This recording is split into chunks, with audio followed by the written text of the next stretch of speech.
یوں میں نے صحافت کی دنیا میں قدم رکھا.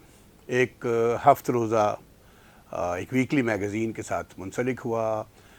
میگزین تو خاصا پڑھا جاتا تھا، لیکن اس کا سیٹ اپ کچھ بہت بڑا نہیں تھا. یعنی 2 یا 3 رپورٹرز تھے، ایک خاتون کوآرڈینیٹر تھیں، 1-2 سب ایڈیٹر تھے. مجھے بھی سب ایڈیٹر کے طور پر رکھا گیا، سبنگ کا کام دیا گیا.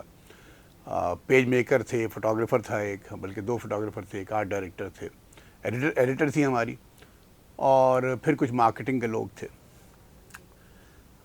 بہت زیادہ سیکھا تو نہیں وہاں، لیکن دوست بہت اچھے بنے. بہت دلچسپ لوگ تھے، ہر آدمی ایک کردار تھا.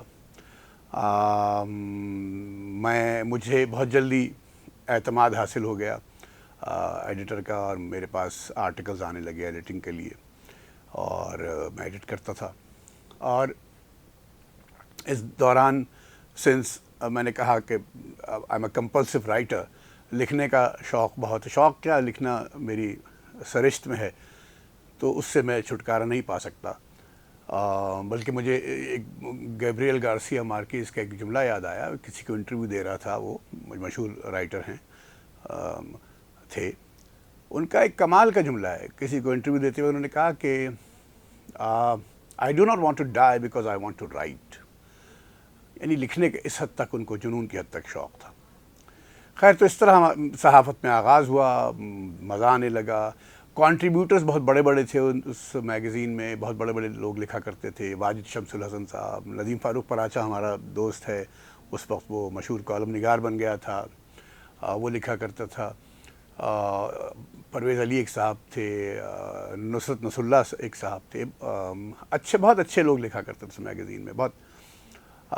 پھر مجھے بھی لکھنے کا شوق ہوا، اور میں نے کہ جیسے پہلے بتایا ہے کہ جیسے کہ بھائی میں نے کلچر پہ لکھنے کا سوچا کہ صرف ثقافت پہ اور فنون پہ لکھوں گا. اور یہ میں نے طے کر لیا تھا کہ جو میرے ہیروز تھے لٹریچر کے، آرٹ کے، فن کے، ان کے بارے میں ضرور لکھوں گا. مثال کے طور پر میں نے شیکسپیئر کے بارے میں لکھا. کوئنٹن ٹیرنٹینو نیا نیا مشہور ہوا تھا. پلپ فکشن پہ میں نے ایک مضمون لکھا جو فلم تھی. گلزار صاحب شاعر ہیں، ان پہ ایک مضمون لکھا. اور اس طرح جو میرے ہیروز تھے، کافکا پہ بھی ایک مضمون لکھا تھا. اب میرے پاس وہ مضامین موجود نہیں ہیں، کیونکہ وہ 90s کا دور ہے، ڈیجیٹل دور نہیں تھا. اب معلوم نہیں کہ وہ کہاں ہوں گے وہ مضامین. پھر دوسری بات جو اہم بات تھی کہ میرا کراچی یونیورسٹی سے سلسلہ ٹوٹا نہیں تھا. میں نے جیسے بتایا کہ میں جاتا رہتا تھا. شیکسپیئر ایسوسی ایشن آف پاکستان ہمارے ایک ٹیچر کی تھی، اس سے منسلک تھا. ویسے بھی یونیورسٹی میں شہرت تھی میری اپنے ڈپارٹمنٹ میں، تو اچھا لگتا تھا جو لوگ پوچھتے تھے. وہاں میرے جانے کے بعد یونیورسٹی میں کچھ نئے لوگ آئے، نئے اسٹوڈنٹس آئے، ان سے بہت گہری دوستی ہوئی. اور بلکہ 2 کے نام میں لے سکتا ہوں جو اب تک میرے دوست ہیں. مجھے ان سے بہت لگاؤ ہے، بہت پسند کرتا ہوں میں ان کو، وہ بھی مجھے پسند کرتے ہیں. ایک تو ہیں شامل شمس، اس وقت ہم ان کو امام شامل کہتے تھے. اب وہ جرمنی میں رہتے ہیں اور ایک بہت بڑے نشریاتی ادارے سے وابستہ ہیں. ایک میری شاگرد امیمہ سعید، امیمہ کہ ابھی حال ہی میں آنکھوں کا آپریشن ہوا ہے. میں جا نہیں سکا اس کو دیکھنے کے لیے، لیکن فون پر رابطہ رہا. امیمہ، امید ہے تم خیریت سے ہوگی. تو آج تک ان لوگوں سے محبت کا رشتہ ہے.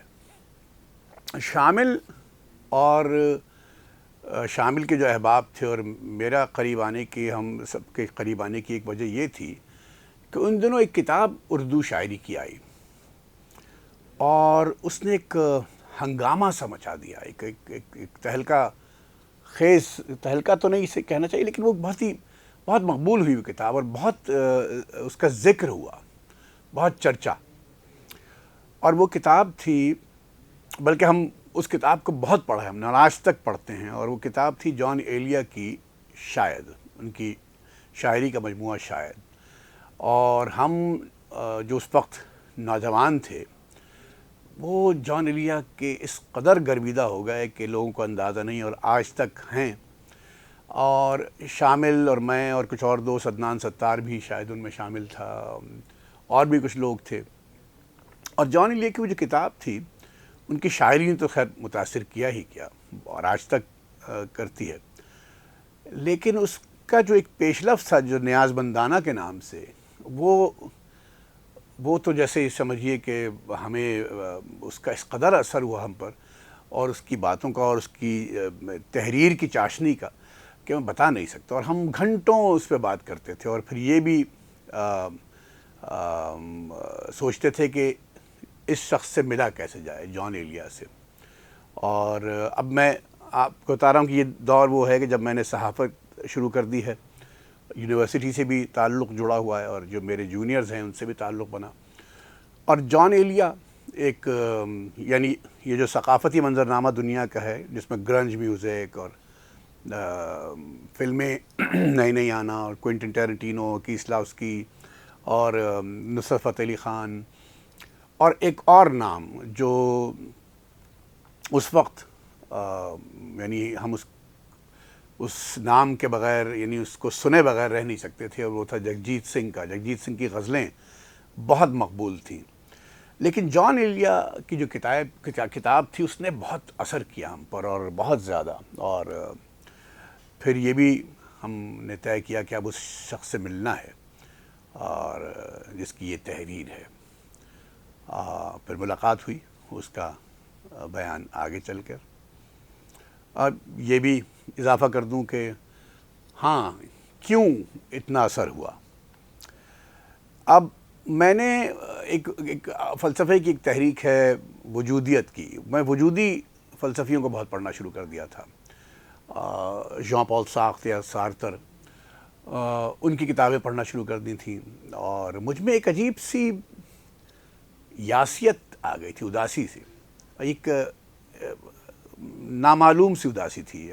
بہت ساری چیزیں جو مل کر ایک عجیب سا میری شخصیت میں در آئی تھیں، تو جس کی وجہ سے ایک یاسیت کا شکار ہو گیا تھا۔ تو یہ جان ایلیا کی جو کتاب تھی، اس کی شاید اس کا اثر کرنا ممکن ہے کہ ایک وجہ وہ جو اس وقت کا جو میری کیفیت تھی وہ بھی ایک وجہ ہو۔ کس کو فرصت کہ مجھ سے بحث کرے اور ثابت کرے کہ میرا وجود زندگی کے لیے ضروری ہے۔